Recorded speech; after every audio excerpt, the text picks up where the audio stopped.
Hello traders, stock trading Bangla চ্যানেলে তোমাদের সবাইকে স্বাগত জানিয়ে শুরু করছি আজকের আলোচনা।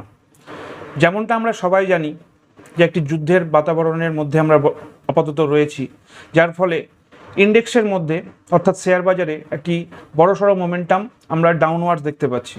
এর ফলে সমস্ত স্টকের মধ্যেও একটি ওঠানামা শুরু হয়ে গেছে এবং মূলত ডাউন ট্রেন্ডই ফলো করা যাচ্ছে। তা সত্ত্বেও আমি আজকের ট্রেডিং সেশনে সুইং ট্রেডিং প্র্যাকটিস করার জন্য দুটি বিশেষ স্টক বেছে নিয়েছি। এই স্টক দুটি বেছে নেওয়ার কারণ এবং এদের কোন লেভেলে আমি এন্ট্রি নিতে পারবো বা কোথায় এখান থেকে বেরিয়ে যাওয়ার একটি প্রবণতা থাকবে, এই সব কিছুই বিস্তারিতভাবে আলোচনা করব আজকের ভিডিওতে। তোমাদের যদি এই ভিডিও ভালো লাগে তাহলে অবশ্যই লাইক করো, আর চ্যানেলে নতুন হলে চ্যানেল সাবস্ক্রাইব করতে ভুলে যেও না।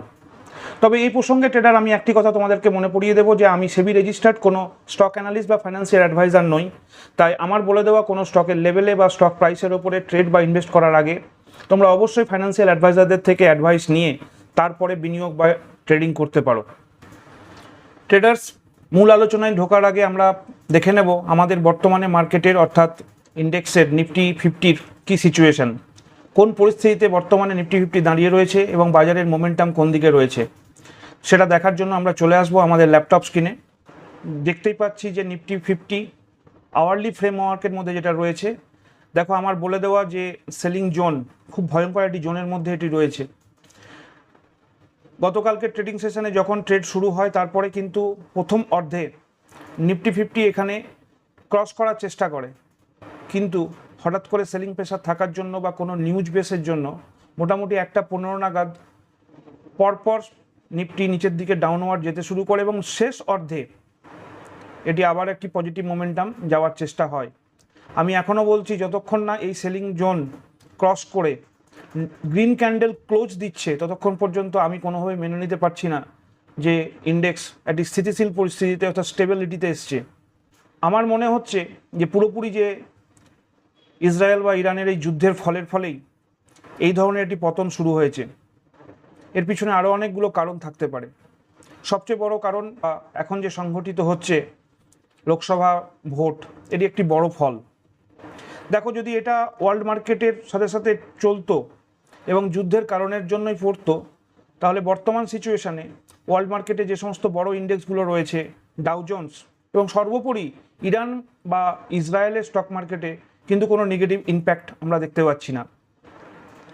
আমি যখন এই ভিডিও রেকর্ড করছি তখন কিন্তু ডাউ জোন্স যথেষ্ট পজিটিভ, অর্থাৎ আজকে তোমরা মোটামুটি ফ্ল্যাট অথবা কিছুটা সামান্য হলেও গ্যাপ ডাউন বা গ্যাপ আপে মার্কেট খুলবে। এখন এক্স্যাক্টলি কী হবে সেটা তো লাইভ মার্কেটে আমরা দেখতে পাবো। তবে এই প্রসঙ্গে আমি বারবার বলবো, এরকম সিচুয়েশানে যতটা সম্ভব মার্কেট থেকে দূরে থাকাটা বুদ্ধিমানের কাজ হবে। এমন কোনো ব্যাপার নয় যে মার্কেট আজকে শেষ হয়ে যাচ্ছে, কালকে আর এটি থাকবে না, এর ফলে আমরা আর কিছু করতে পারবো না বা আমাদের যে সাইড ইনকামের চিন্তাভাবনা বা প্র্যাকটিস করার যে প্রবণতা সেটা নষ্ট হয়ে যাবে। মার্কেট আজও আছে, মার্কেট কালও থাকবে, হয়তো কালকে এর থেকেও ভালো আমরা সিচুয়েশান দেখতে পাবো। কাল বলতে ভবিষ্যতের কথা বলছি। এই সব কিছু ভেবে নিজেদের ক্যাপিটালকে সুরক্ষিত করার বারবার আমি তোমাদের কাছে আবেদন করব, যেটা আমি করে থাকি সেই রকম আবেদন আমি তোমাদের কাছে জানাচ্ছি। এখন এরপরে যদি আমরা দেখে নিই যে লাস্ট ভিডিওতে বর্ণনা করা আমাদের স্টকগুলোর সিচুয়েশান কী ছিল, আমরা প্রথমেই দেখে নেব ইন্ডাস টাওয়ার। ইন্ডাস টাওয়ারে আমাদের নির্ধারিত লেভেল ছিল 339 টাকা 15 পয়সা। তারপরে কিন্তু কন্টিনিউয়াস ট্রেড আপওয়ার্ড মোমেন্টাম দেয় এবং আমরা 5%-এর ওপর ক্যাপচার করার যে সিচুয়েশান সেটা তৈরি হয়েছিল। এখানে আমি তোমাদেরকে জানাতে চাই যে তোমরা কে কীরকম করেছো বা আদৌ কিছু করতে পেরেছো কি না বা কিছু শিখতে পেরেছো কি না সেটা কমেন্ট করে জানাও। এরপরে যদি আমরা দেখে নিই ফোর্টিসে যেরকম আমি বলেছিলাম যে আপার লেভেলে বড় বড় দুটি সেলিং জোন রয়েছে, এখানে প্রচণ্ড প্রেসার ক্রিয়েট হচ্ছে। তার ফলে দেখো 443 টাকা 90 পয়সা যে হায়ার হাই লেভেল সেটিকে ক্রস করার চেষ্টা করে, কিন্তু সেলারদের একটা প্রেসারের ফলে এটি কিন্তু আস্তে আস্তে নিচের দিকে নেমে আসে এবং কিছুটা হলেও ইন্ডেক্সের এফেক্ট এর ওপরেও পড়েছে। সেক্ষেত্রে আমি যেমন তোমাদেরকে আগের ভিডিওতেগুলোতে বলেছি যে আমরা স্টপ লস মেনটেন করবো লাস্ট সুইংয়ের একদম যে লোয়ার লেভেল সেই লোয়ার লেভেলে। সেক্ষেত্রে যদি আমরা এখানে আমাদের স্টপ লস মেনটেন করার চিন্তাভাবনা করি তাহলে আমরা কিন্তু স্টপ লসটা দেখতে পাচ্ছি তৈরি হবে 428 টাকার কাছাকাছি। একইভাবে যদি আমরা আরতি ইন্ডাস্ট্রিতে দেখি, আরতি ইন্ডাস্ট্রিতেও 760.40 যে এর হায়ার হাই লেভেল ছিল সেখান থেকে স্টক ওপরে যাওয়ার চেষ্টা করে, কিন্তু নিচের দিকে আবার তার মোমেন্টাম শুরু হয় মার্কেটের নিউজের জন্য। কিন্তু এখানে যে ব্যাপারটি আমি তোমাদেরকে সবসময় শেয়ার করি, যেটা আমি নিজে করি, প্রথমে ইনিশিয়াল যে ক্যাপিটাল এনগেজমেন্ট বা কোয়ান্টিটি আমরা বুক করি সেটা খুবই সামান্য থাকে, ক্যাপিটাল থাকে মাত্র 10,000 মতো। সেক্ষেত্রে যদি একটি বড় নেগেটিভ মোমেন্টামও তৈরি হয়, তার ফলে কিন্তু তোমাদের খুব বড় একটা লসের সম্মুখীন হতে হবে না। এবং স্টপ লস যদি আমরা লাস্ট যে সুইং ক্যান্ডেল তার নিচে একদম লো বেসে যদি আমরা সেই মার্কিং করে রাখি, স্টপ লস মেনটেন করি, তাহলে সেক্ষেত্রে আমরা স্টপ লস হিট করে আমাদের স্থিতিশীল জায়গাটাকে বজায় রাখতে পারবো। ট্রেডার্স, এবারে আমরা দেখে নেব আমাদের যে আজকে দুটি স্টক আমরা আমাদের সুইং ট্রেডিংয়ে প্র্যাকটিসের জন্য রেখেছি, তাদের কি সিচুয়েশন, কেনই বা আমরা সেগুলো বেছে নিয়েছি এবং আগামীতে আমরা কীভাবে এর উপরে প্র্যাকটিস করব। প্রথম স্টক ক্রম্পটনে যে হায়ার হাই লেভেল সেটি 301 টাকা। বর্তমানে ট্রেড বন্ধ হয়েছে 297 টাকা 75 পয়সায়। সুতরাং আজকের ট্রেডিং সেশনে যদি 301 টাকার ওপরের মোমেন্টাম শুরু হয়, আমরা যথারীতি সর্বনিম্ন আমাদের ক্যাপিটালের সর্বনিম্ন অ্যামাউন্ট সেখানে এনগেজ করব এবং খুব কম পরিমাণ কোয়ান্টিটি বুক করার পরে যদি মোমেন্টাম শুরু হয়, সেক্ষেত্রে আমরা ট্রেন্ডের সাথে সাথে স্টপ লস ট্রেল করতে করতে যতটা সম্ভব গতকালকের ইন্ডাস টাওয়ারের মতো আমরা এখান থেকে প্রফিট ক্যাপচার করার চেষ্টা করব এবং নতুন নতুন জিনিস এক্সপ্লোর করার বা শেখার চেষ্টা করব। লার্নিংয়ের সাথে সাথে আর্নিং, এই কথাটি মাথায় রাখতে হবে। সবসময় আর্নিংয়ের পিছনে ছোটার কোনো দরকার নেই। পরবর্তীতে আমাদের নেক্সট স্টক JSW এনার্জি। এখানে যে হায়ার হাই সেটি আজকের নির্ধারিত লেভেল সেটি 633 টাকা, যেটি লাস্ট ট্রেডিং সেশনে তৈরি করেছিল এবং বর্তমানে স্টক দাঁড়িয়ে রয়েছে 628 টাকা 50 পয়সায়। সুতরাং 628 টাকা 50 পয়সা থেকে যখন ওপর দিকে মোমেন্টাম করে 633 টাকা ক্রস করবে, আমরা একইভাবেই আমাদের কোয়ান্টিটি ম্যানেজমেন্ট এবং ক্যাপিটাল ম্যানেজমেন্টের কথা মাথায় রেখে আস্তে আস্তে এগিয়ে যাব। দেখো, দুটি স্টক বর্তমানে কিন্তু মিড ক্যাপ ক্যাটাগরিতে পড়ে, সুতরাং এখান থেকে মোমেন্টাম ক্যাপচার যতটা সম্ভব করে নেওয়াই সবচেয়ে সুবিধে এবং বুদ্ধিমানের কাজ।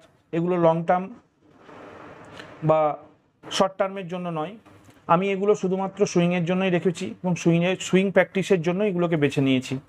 এখানে দুটো ক্ষেত্রে কিন্তু ভালো ভলিউম JSW এবং ক্রম্পটনের মধ্যে আমি দেখেছি এবং প্রাইস অ্যাকশনের মোমেন্টাম ভালো রয়েছে বলেই আমি দুটো স্টক বেছে নিয়েছি। এমনও হতে পারে যে কালকের ট্রেডিং সেশনে যা হয়েছিল সেটা আজকে নাও হতে পারে। আজকে ট্রেডিং সেশনে হয়তো 301 ছোঁয়ার পরে ক্রম্পটন কিছুটা হলেও নিচের দিকে 3% 4% নিচের দিকে ডাউনওয়ার্ড চলে ট্রেন্ড দেখাতে পারে। সেক্ষেত্রে যদি আমরা মিনিমাম ক্যাপিটাল এনগেজ রাখি, তাহলে আমাদের বড় কিছু হারানোর সম্ভাবনা খুব কম থাকে।